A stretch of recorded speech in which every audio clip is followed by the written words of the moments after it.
I don't know about you, but there have been many times in my life that I have felt very frustrated and maybe even a little bit angry with my body. Maybe you can relate to that in some way or another. I'm sure the details are different, but there have been so many times where I was either frustrated with how my body looked or how it was working.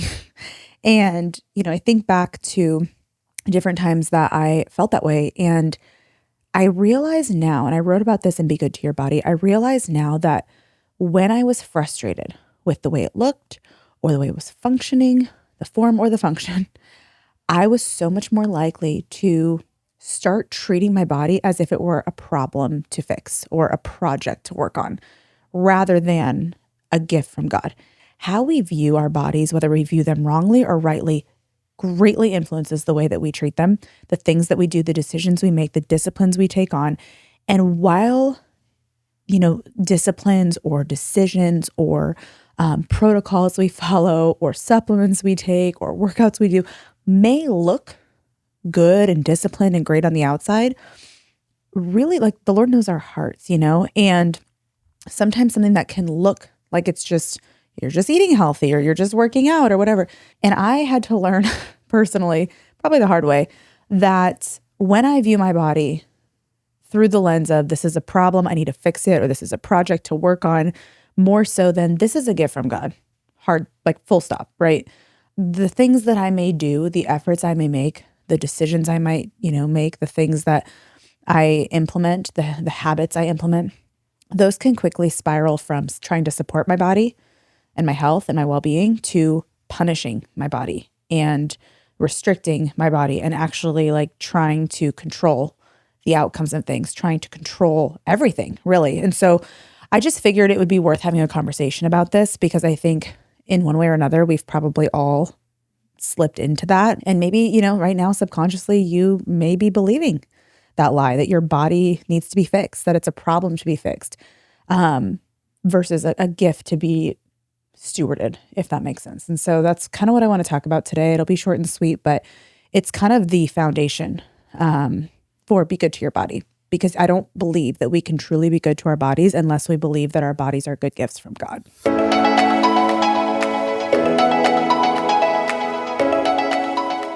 You're listening to She with me, Jordan Lee Dooley, a faith-based wellness podcast to support you in your motherhood journey and inspire you to be good to your body. Come invited, leave ignited.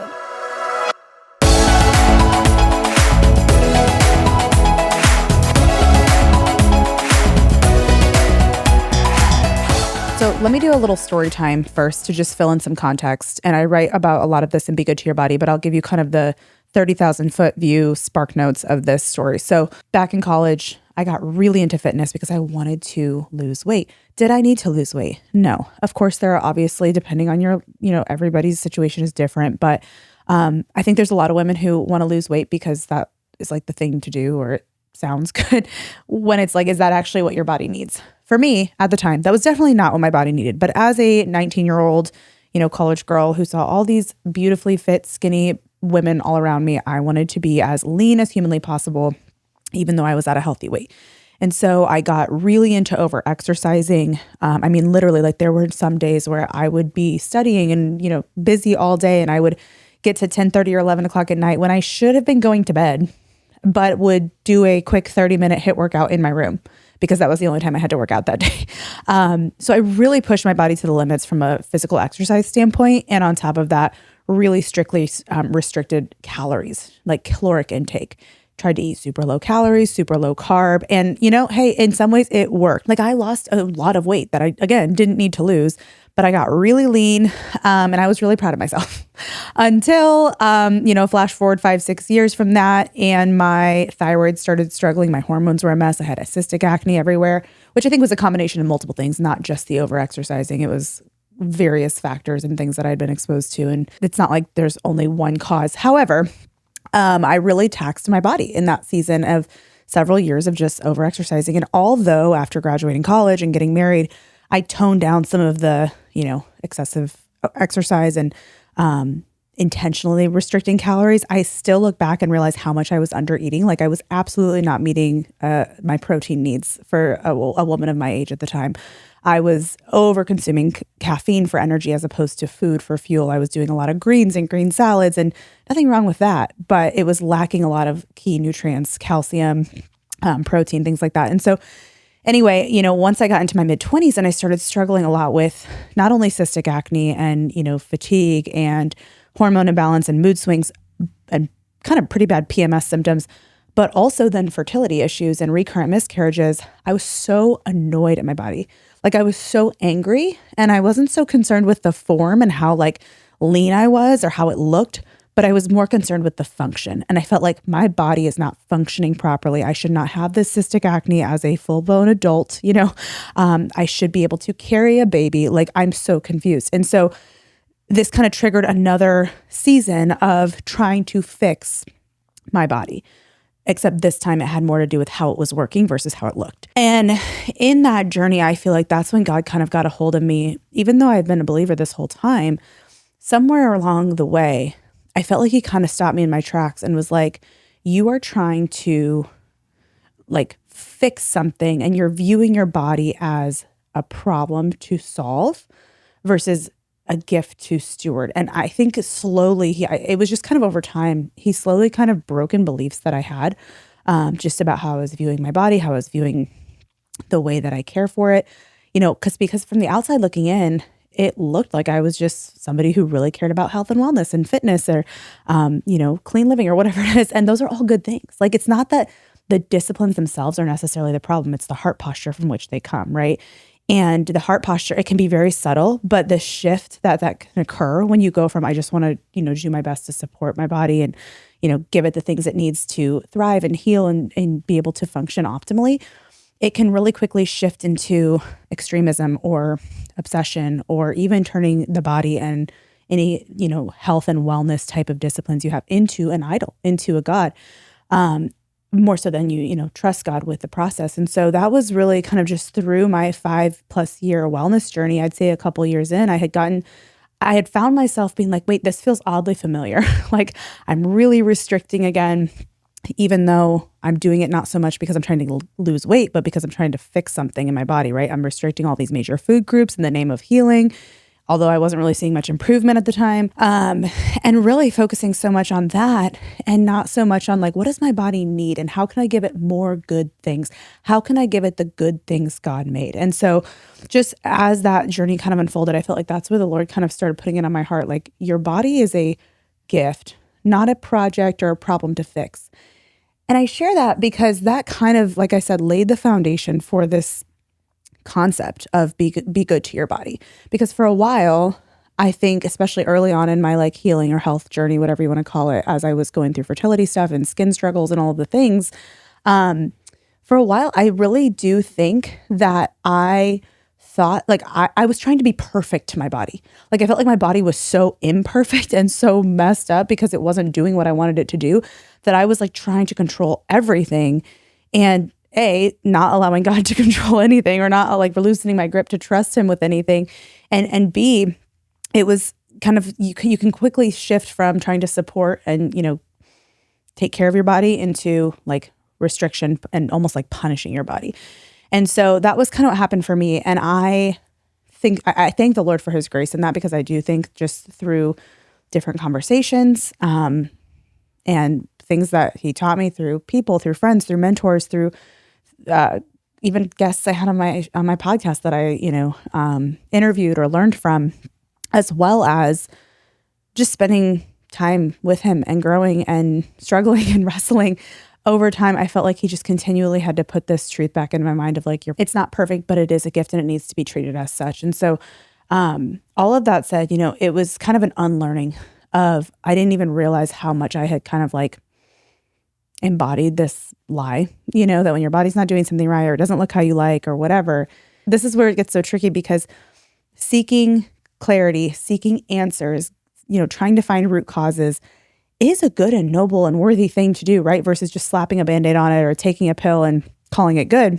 Like seeking what is really going on is wise. It is stewardship. There's nothing necessarily wrong with that. But I think what can happen is as you're kind of going down these investigative rabbit holes, trying to solve whether it's chronic pain or skin challenges or fertility challenges or whatever health issue you may or may not be running into, very quickly that like investigative rabbit hole can lead to like a spiral, like a literal downward spiral where you're just so obsessed with figuring it out and cracking the code and having like a eureka moment.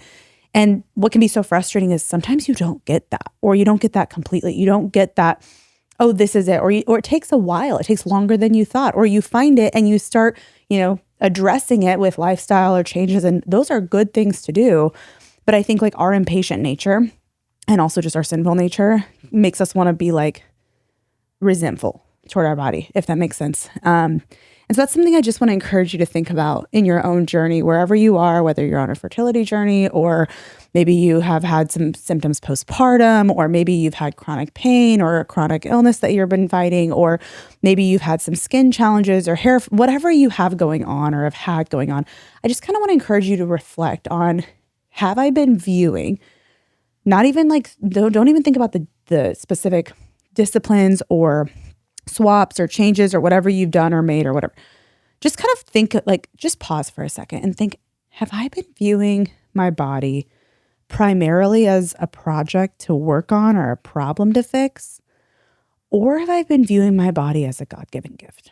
Because the truth is, so much of how we treat our bodies and so many of the things that we stick to or don't stick to, I think we want to run on motivation when we should run on truth and belief. So much of how we treat our bodies is rooted in what we believe about them. Do we take God at his word? Do we believe what he says about who he is and who we are in him to be true? Do we believe we are made in his image? Do we believe that we are fearfully and wonderfully made? Do we believe that our bodies are gifts from him as vehicles to carry out our calling? Or do we believe they're ours to just use and abuse and control and do whatever we'd like with? Because society will tell us and the world will tell us, hey, your body is your own, your body, your choice, you do you.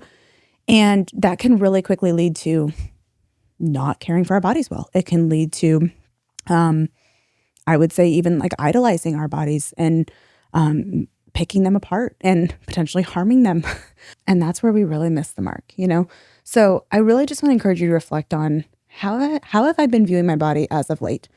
Maybe in the past you viewed it one way and it's kind of like, just kind of as life's gotten messy or something's happened or gone wrong, or as you faced a health challenge, maybe it's just kind of started, like the enemy has just kind of like whispered that little lie that you've got to figure it out and your body's a project. And obviously that's probably not how you're actually articulating it in your mind. But if you're honest with yourself, how have you been viewing your body? Because your beliefs do shape your behaviors and your actions. And it all starts in the heart, like it all starts with what we truly believe. And if we take God at his word about who he is and who he says we are we made in his image? Are we fearfully and wonderfully made? Do I actually believe that to be true? Or does that sound good for other people, but I don't really believe it for me? Because I know that's been me so many times. And so that's why I want to encourage you to reflect on that and to do some honest, just honest reflection and be honest with yourself, be honest with God. So punishing might look like restricting major food groups for a long period of time. Oh, I can't eat vegetables, or, oh, I can't touch dairy. That's different if you have a dairy allergy or some sort of like actual reaction, right? But I'm just saying, just because it you heard somewhere that could not be good. So restricting major food groups, focusing on restriction more than on replenishing minerals and nutrients. Okay. So supporting looks like replenishing minerals and nutrients, whereas punishing your body might look like focusing more on what you can't have, focusing more on the restriction, the no's, that this is bad, that is bad. Now, I will make a quick caveat or disclaimer here that there are true ingredients and whatnot that are not food. They are not major food groups. They are not God-made good things, right? So additives, artificial flavors, artificial colors, dyes, etc. That's not food, right? So it's one thing to restrict or minimize your consumption of those types of things because those are not good God-made things. But if you find yourself restricting a lot of things that would be considered God-made food, natural foods, more so than you're focused on replenishing minerals and nutrients, that can be a clue. That's, at least for me, that was. I was like, oh, I'm missing out on some major minerals here. And I'm demonizing these foods as bad because somebody said they could cause acne. But maybe there's actually a deeper root cause going on. Another example of punishing your body more so than supporting it would be putting yourself through workouts you genuinely hate, that are not in any way life-giving for you, just so that you can get to goals as fast as possible from a physique standpoint. Whereas supporting your body looks like moving your body in a sustainable way that you enjoy every single day. Still exercising, still, challenging yourself physically, but in a way that you can actually enjoy, in a way that is sustainable for you versus like absolutely miserable for you. Do you see the subtle difference? It's like from the outside looking in, it could look the same. Oh, you're working out, or oh, you're eating a healthy salad or whatever. But when you start to kind of peel back the layers and you're like, well, I am really restricting more than I'm replenishing, or I am really putting myself through things I actually really hate, and again, it doesn't mean you have to love everything you do. Discipline sometimes requires doing the things you don't want to do. But it's like, but if you can move your body in a way that you enjoy and that you could sustain beyond just like a short little window, are you more likely to stick with that? Yeah. Right. And that's supportive to your body and to your body's needs more so than just like trying to suppress anything. Okay. So in a nutshell, here's the point.